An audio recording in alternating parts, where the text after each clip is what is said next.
Assalamualaikum warahmatullahi wabarakatuh. Baiklah, pada hari ini kita akan melanjutkan materi bab 2, yaitu tentang hadas besar dan tata cara taharahnya. Hadas adalah suatu kejadian atau perbuatan yang menyebabkan seseorang secara hukum kotor atau najis dan harus disucikan saat akan melakukan ibadah. Cara mensucikan diri dari hadas ada 3 cara, yaitu sebagai berikut. Yang pertama, wudhu. Wudhu adalah sebagai cara bersuci dari hadas kecil. Yang kedua, mandi. Mandi besar atau mandi janabah sebagai cara bersuci dari hadas besar. Yang ketiga adalah tayamum. Tayamum sebagai ganti wudhu atau mandi besar bila ada halangan atau karena dalam keadaan darurat atau terpaksa. Mandi dapat dibagi menjadi 2 macam. Yang pertama, mandi wajib, dan yang kedua, kita lanjut kepada materi mandi wajib. Apa itu mandi wajib? Yaitu mandi yang wajib dilakukan. Karena apa? Karena hadas besar. Apa saja hadas besar tersebut? Yang pertama, keluarnya mani atau sperma. Yang kedua, haid atau menstruasi. Ini bagi perempuan. Yang ketiga, nifas. Ini juga bagi perempuan. Yang keempat, melakukan hubungan suami istri. Yang kelima, melahirkan. Yang keenam, meninggal dunia atau mati. Haid atau menstruasi adalah darah kotor yang keluar dari kemaluan perempuan. Dimulai pada umur 9 tahun. Kalau belum umur 9 tahun, itu bukan darah haid. Misalnya umur 7 tahun sudah keluar darah, itu bukan dinamakan darah haid. Haid itu paling lama 15 hari, paling cepat sehari semalam, dan pada umumnya atau kebanyakan wanita mengalami haid selama 7 hari. Kalau seandainya keluar darah setengah hari, berarti itu bukan darah haid. Atau juga sebaliknya, lebih dari 15 hari keluarnya darah tersebut, maka itu juga bukan darah haid. Selanjutnya adalah nifas. Nifas adalah darah yang keluar setelah melahirkan. Lamanya nifas maksimal adalah 60 hari. Paling cepat 1 percikan. Dan pada umumnya atau kebanyakan wanita mengalami nifas selama 40 hari. Selanjutnya, istihadah.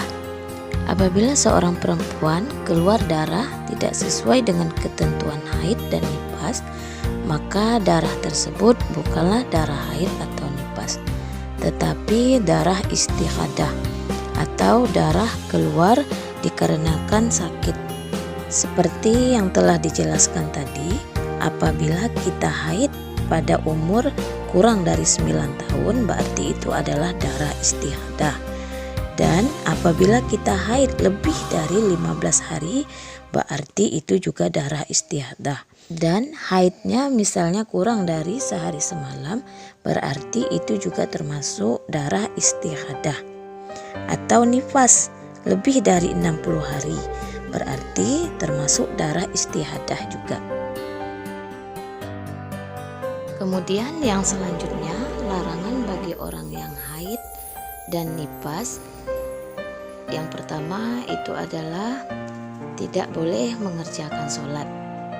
Yang kedua, mengerjakan tawaf. Ketiga, iktikaf. Keempat, berpuasa. Kelima, berhubungan suami istri. Keenam, membaca Al-Quran. Ketujuh, membawa Al-Quran. Kemudian kedelapan, menyentuh Al-Quran. Mandi sunnah. Mandi sunnah yaitu mandi yang dianjurkan. Dilaksanakan akan mendapat pahala Jika tidak dilaksanakan, tidak akan menghalangi ibadah seseorang. Kedalam mandi sunnah adalah mandi ketika akan melaksanakan sholat Jumat, mandi 2 hari raya Idul Fitri dan Idul Adha, mandi orang yang sembuh dari penyakit gila, mandi sehabis memandikan jenazah, mandi tatkala hendak ihram haji ataupun umroh, mandi ketika baru masuk Islam, mandi ketika hendak wukuf di Arafah, mandi ketika hendak masuk kota Mekah. Syarat mandi yang pertama Islam, yang kedua mumayyiz, yaitu orang yang dapat membedakan antara yang baik dan yang buruk. Yang ketiga, menggunakan air suci mensucikan atau disebut juga dengan air mutlak. Yang keempat, tidak ada yang menghalangi sampainya air ke anggota tubuh ataupun kulit seperti minyak, cat, getah, salep kulit, dan sebagainya. Yang selanjutnya adalah rukun mandi wajib. Rukun mandi wajib ada 3. Yang pertama niat. Niat dilakukan pada saat pertama kali menyiramkan air ke badan. Nawaitul ghusla liraf'il hadasil akbari fardal lillahi ta'ala.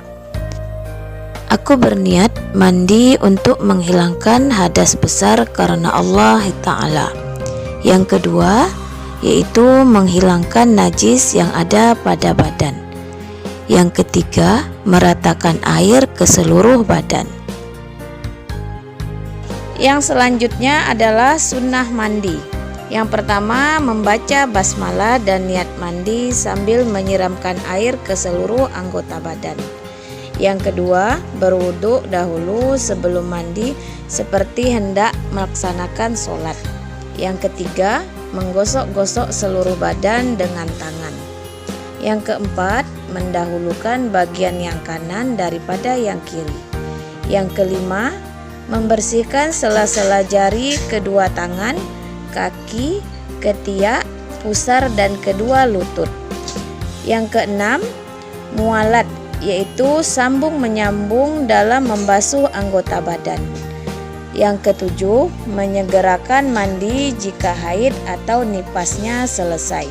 Itulah tadi sunnah-sunnah yang harus dilakukan dalam mandi wajib. Itulah tadi pembahasan kita materi mengenai mandi wajib. Semoga kita semua dapat menerapkan dalam kehidupan kita sehari-hari. Semoga apa yang Ibu sampaikan dapat dipahami dan dimengerti.